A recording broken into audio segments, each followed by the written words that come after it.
Il faut le dire aux abeilles. Sylvie Neyman, Nicolette Imbert. Édition La Joie de lire. Quand un apiculteur meurt, il faut le dire à ses abeilles.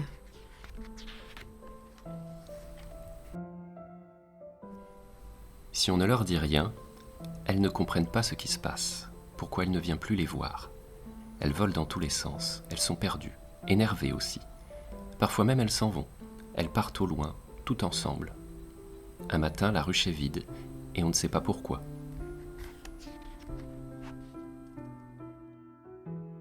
Quand un apiculteur meurt, il faut aller le dire à ses abeilles.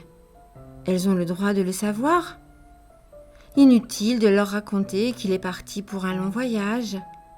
Inutile de faire semblant que c'est une bonne nouvelle. Inutile de prétendre qu'il est au ciel et s'amuse avec les anges. On ne sait pas. Ça, on peut le dire. On peut dire aux abeilles qu'on ne sait pas.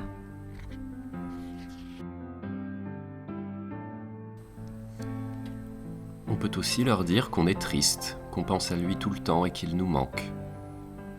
Et puis qu'on ne sait pas quoi faire de soi dans la maison qui semble vide, même si elle ne l'est pas. On ne sait pas quoi faire de ses mains, de ses mots. On ne sait plus où poser tout ça, à quoi ou à qui ça peut encore servir si ce n'est plus à lui. C'est comme si on avait perdu le mode d'emploi.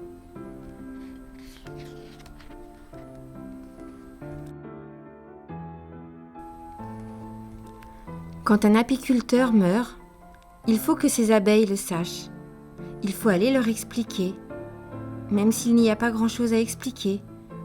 Et puis les consoler aussi. On ne peut pas les prendre dans nos bras, mais on peut leur parler, c'est déjà ça. Il vaut mieux attendre le soir, qu'elles soient toutes rentrées.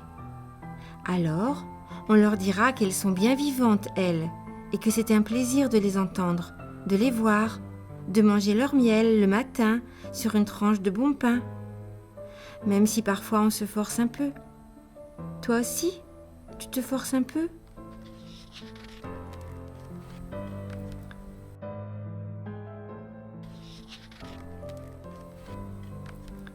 Il faut leur dire que c'est bizarre pour nous aussi que tout continue comme avant.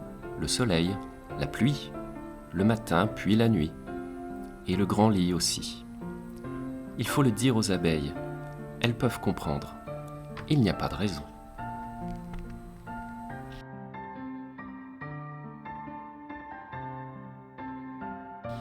Elles peuvent aussi comprendre qu'un beau jour, les choses changent autour de nous. De petits changements de rien du tout. Un beau jour, on chantonne à nouveau dans la cuisine. Un beau jour, on a très faim, alors on prépare un gâteau au chocolat. On ouvre la fenêtre pour mieux entendre la pluie. On parle pour rien aux oiseaux dans les arbres. Et puis on rit aussi pour rien, pour quelque chose d'un peu bête qu'on a entendu à la radio.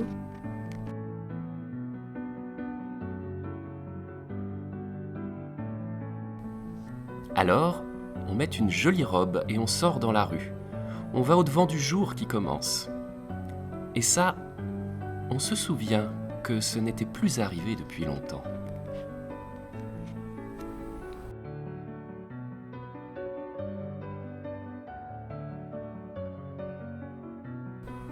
Et puis, un après-midi de la fin de l'été, un autre homme enfile le grand pantalon blanc, la veste, les longs gants blancs. Un autre homme pose sur sa tête le chapeau et descend sur son visage le voile qui le protège. Cet autre homme se dirige vers la ruche. Il dit « C'est moi à présent qui m'occupe de vous. J'espère que j'y arriverai. » Il ouvre la ruche, plonge doucement les mains dedans et il en sort tout le miel qui attendait là depuis longtemps. Il sourit. « Vous avez été généreuse. » Et il va vers la maison.